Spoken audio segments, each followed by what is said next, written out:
So I'm going to share a story today that I have shared in the past, maybe one or two times. And it's a powerful story. So for those of you who have been here a while, you've probably heard it. But I always think it's good to repeat things, especially if they're meaningful. And I know that this story is meaningful because people still talk to me about it. So this is a story by Jack Kornfield, and it was in his book After the Ecstasy, The Laundry. I don't know if it's a true story or not, but I don't think it really matters if it's a true story or not. So he wrote, once on the train from Washington, D.C. to Philadelphia, Jack sat next to an African American man who ran a rehabilitation program for juvenile offenders. Most of the youth he worked with were gang members who had committed homicide. The man told him this story. One 14-year-old boy had shot and killed an innocent teenager to prove himself to his gang.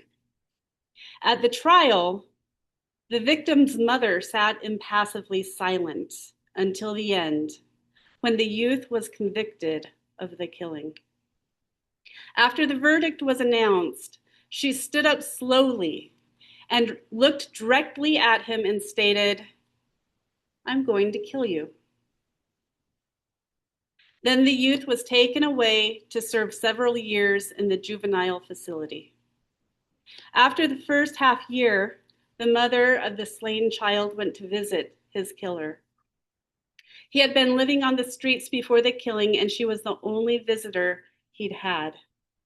For a time, they talked, and when she left, she gave him some money for cigarettes. She started step by step to visit him more regularly, bringing food and small gifts. Near the end of his 3-year sentence, she asked him what he would be doing when he got out. He was confused and very uncertain, so she offered to set him up with a job at a friend's company. Then she inquired about where he would live. And since he had no family, she offered him temporary use of the spare room in her house. For 8 months, he lived there, ate her food, and worked at the job. Then, one evening, she called him into the living room to talk. She sat down opposite him and waited. And then she started. "Do you remember in the courtroom when I said I was going to kill you?" "I sure do," he replied. "Well, I did," she went on. "I did not want the boy who could kill my son for no reason to remain alive on this earth. I wanted him to die. That's why I started to visit you and bring you things. That's why I got you the job and let you live here in my house. That's how I set about changing you. And that old boy, he's gone."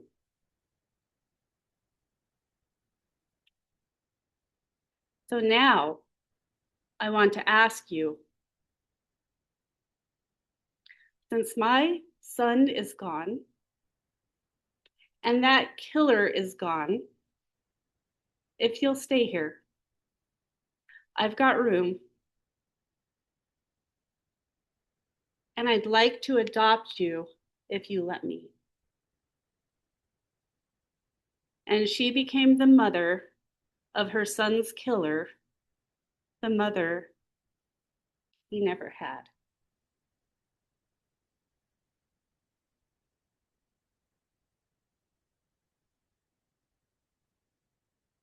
I don't know if that is literally a true story, but I don't think it really matters, does it?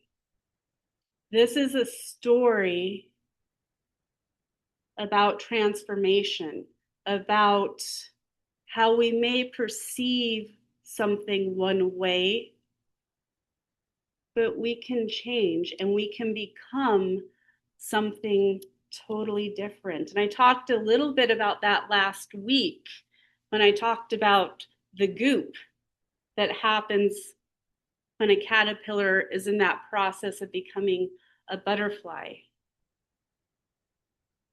And we have stories like this that are no longer just theoretical concepts.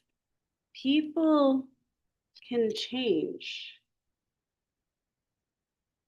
Or maybe my optimistic view may be less that people change, but people can always become who they are meant to be in their highest idealized self.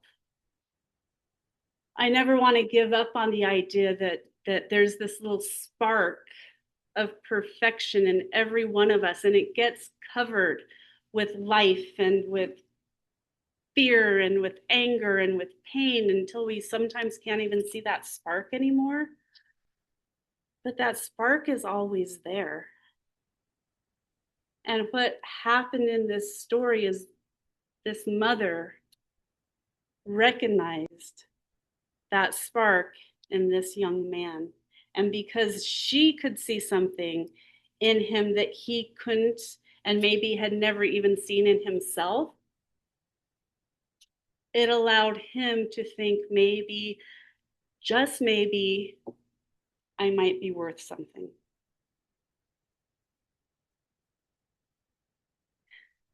And I just had an interesting experience just about 5 minutes ago when I was sitting right there and I was listening to Joanna and Pat sing this amazing, beautiful song about saints and sinners and how the bell tolls for everybody.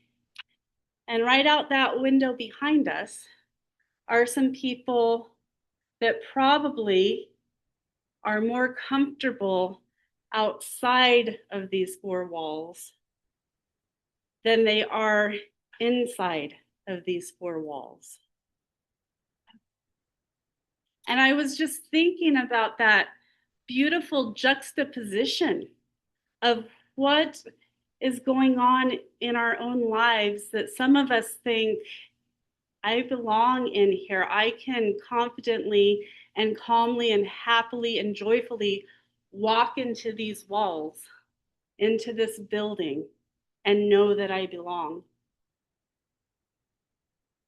And just outside this perimeter are people who probably think to themselves, I probably shouldn't be walking into those doors right now.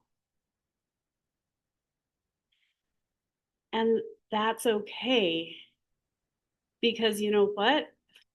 It's interesting to think maybe they feel like might not belong inside here, but they feel like they belong on the grass.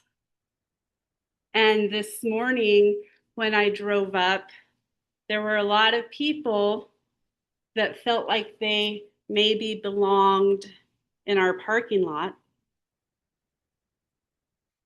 And Wendy nicely said, you know, we're going to have some cars needing to park here pretty soon. And they moved their things so that the people that feel comfortable inside these walls could park and come in. And so I was just thinking about that. I don't know how many of you out there were paying attention to what was going on or maybe still is going on. But isn't that interesting to think about? Where do we belong? Are we the saint? Are we the sinner? Are we comfortable in here? Are we comfortable out there? That cute little dog out there looks like he's having a good day.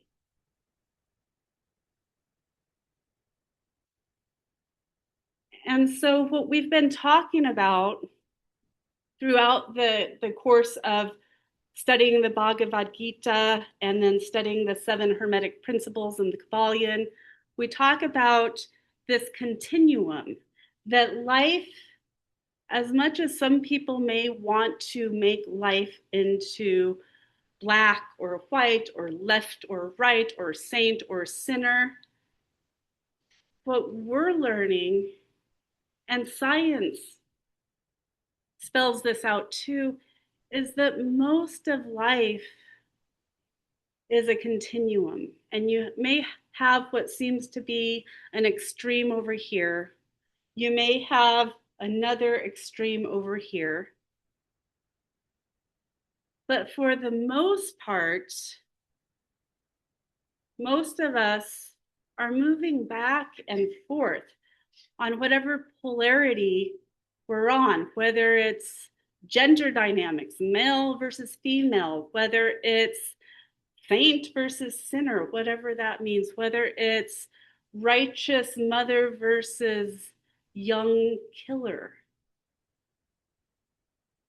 Where are we on this dynamic, on this whole? And what I love about these types of studies is that the science of what we're talking about and the spiritual principles of what we're talking about, they don't contradict each other. They support each other, they back each other up. And so it's really, for me, interesting and fascinating as we think about who we want to be in the world. We start to have these tools when we start thinking a little bit differently. When we think, well, this person's over here and I'm over here, we have nothing in common. Well, how many of us, maybe if we're totally honest with ourselves, if we look at this young man and we look at him going from sinner to saint or whatever, from murderer to young man, innocent young man, how many of us might think, oh, I'm not going to tell anybody this, but I kind of feel like I resonate with this young man when he was over here? And how many of us have in our own lives slowly walked that polarity over to the other side until we can feel comfortable over here? The essence of this young man didn't change. Who he was inside internally never changed. But how he understood himself, and therefore how he behaved and expressed himself in this world, began to change. And he began to change because this perfect stranger who should have had nothing except hate in her heart for him chose to only see that inherent spark within him. And he changed and she changed, and we're all changed because we heard the story, right? That is when we talk about our principles, the inherent worth and dignity of every person. That's what this means. The inherent worth and dignity of every person.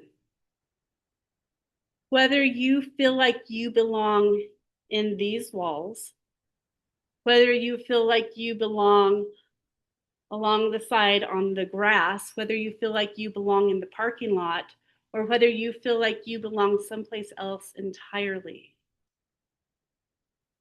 Every single person in this room, on this property, in this valley has that inherent spark. And it's fascinating to me because we're starting to see how science and quantum physics kind of combines those kind of things.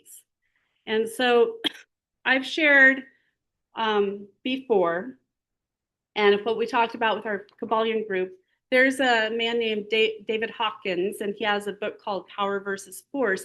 He came up with something called a map of consciousness.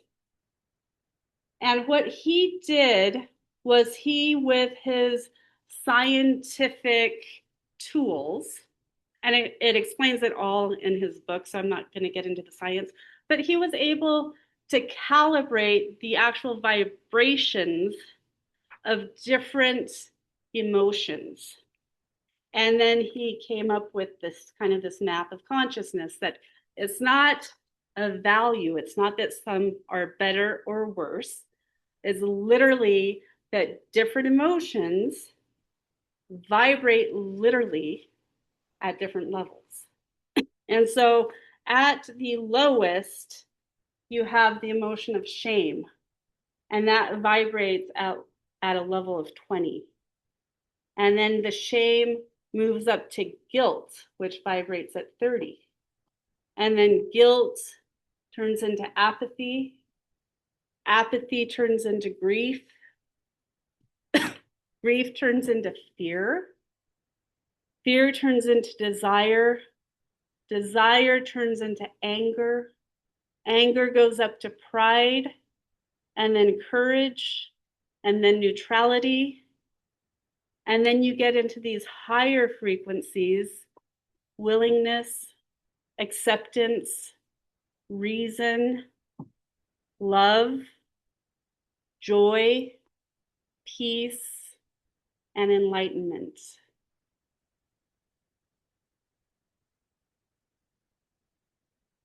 This can be quantified with scientific tools. And so when we are thinking about, oh, well, this person is just angry or whatever, there is a purpose and a reason for every step. If you are so defeated that you feel nothing but shame and apathy, you're not even at a place where you can even move or do anything. But if you can raise your vibration up to anger, which we say isn't necessarily good, but that anger gives you the energy to then move into a sense of pride. Once you have that sense of pride, then you may have that sense of courage to maybe make a different choice in life. And we can maybe see how this young man in the story maybe moved from that sense of shame up to apathy, into grief, into the desire of, oh, this person's going to give me a job. Maybe, just maybe I could get a job after all I did. Do I even dare to want that?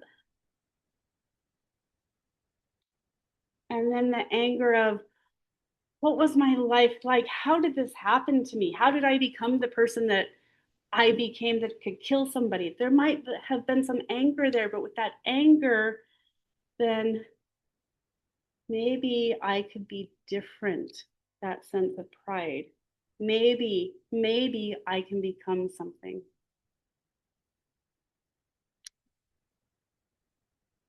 So I find the map of consciousness really, really interesting. And it's just something to think about. And when I think about it, you know, a few weeks ago we talked about kind of the same thing about the analogy of the houses and the levels of the consciousness being in the basement and then the different floors. And here's how I kind of think about it, and maybe you can visualize this with me, right? So we have the polarity. Let's just take gender, right? We have male and we have female, and it's a continuum, right? There is like super male and there's super female, and then 99% of the world is just somewhere on this continuum, right? Not good or bad, it's just a continuum. But now if you take that polarity and you combine it with the map of consciousness as we move up, let's say at the very lowest level of this polarity of gender, you have at the very bottom, maybe you have toxic masculinity and you have toxic feminine, right? And you can go back and forth. If you're staying on this level of consciousness, you're just going between toxic masculine and toxic feminine, and you may identify as somewhere in between, but the consciousness is not really the highest consciousness. This is the men and the women that don't like each other. And I see a lot of that on these videos on Facebook. Somehow my algorithm is showing me all these like manospheres and womenospheres, and they're like sending videos to each other. But somewhere, we're all somewhere on there. But now you take the vertical polarity, and up here at the very top, you have divine masculine versus the bottom, which is toxic masculinity. And you have divine feminine versus toxic femininity. And now we start to move up the levels of consciousness this way. You may still be on the very masculine polarity, but as you rise up, you become an example possibly of a more divine, empowered masculine. You may be very, very feminine over here, but as you rise up, it becomes a divine, empowered feminine. And as we move up vertically, we may still be going back and forth between I'm more masculine here, I'm more balanced here, I'm more feminine here. We're still going back and forth along the polarity, but as we move up, we're becoming better, stronger, healthier versions of both of those dynamics until you get to the very top, where perhaps you have that divine Father, Holy Mother here, and then you get into the middle of that polarity and you have divine balance. And then you have that beautiful yin yang that Maya was talking about, where you may have in a perfect world, and it has been distorted because now we've gone up and down between the divine and the toxic. But I think if you get to the very back of the spiritual principles, what we have are the role models of, you have the divine masculine at his best, a figure maybe like Jesus, and you have a divine feminine, maybe Mary Magdalene. What if they were meant to be partners in this beautiful, divine, perfect balance? The feminine principle, the masculine principle, and this beautiful divine balance. And yet what probably has happened over the years is that divine masculine, divine feminine, at least in our religions, it gets knocked down all the way to this lower level of consciousness, that you have this toxic masculinity and this beautiful divine spiritual mother is nothing more in the story than a prostitute. Do you see how that happens? Do you see how we do that?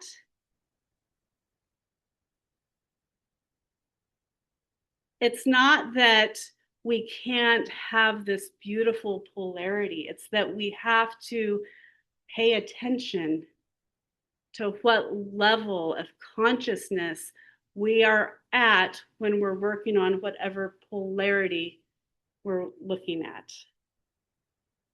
And I've used the example today of gender because it's easy to think about. But we can do this on different levels. The story of, am I a good person or a bad person? What does that even mean? We can look outside and we can see people that we say, I don't resonate with them at all. What have they done with their lives? What do they deserve? Maybe nothing. Or we can look out that window and we can see beautiful human beings taking care of a beautiful dog, sitting outside, letting the sun soak in nature and enjoying their day. Which side is it? What is the truth? I don't know, because that truth probably goes back and forth and it probably goes up and down. But it's a continuum. And I think if we start to think about our lives, maybe on that continuum, on both axes, it might be something to put into our tool belts as we're navigating our week, as we're moving through our life, and we're thinking about things that don't make sense in our lives or we don't understand. Maybe this week, think about that just a little bit. Am I maybe somewhere on a polarity? What is the extreme of each polarity? And be honest, am I way over here and that's why I feel so out of balance? Am I way over here and that's why I'm so angry at that person? Think about if you're on that continuum. And then once you've figured out that you're on a continuum, ask yourself, what level of consciousness am I coming from on this continuum? And am I maybe having a hard time because I'm hanging out down here in the frequency of anger as I move back and forth of this continuum? Could I maybe move myself up to some love or some joy or some peace? And might that make life just a little bit easier? Just something to think about. So let us sing together. There is more love somewhere.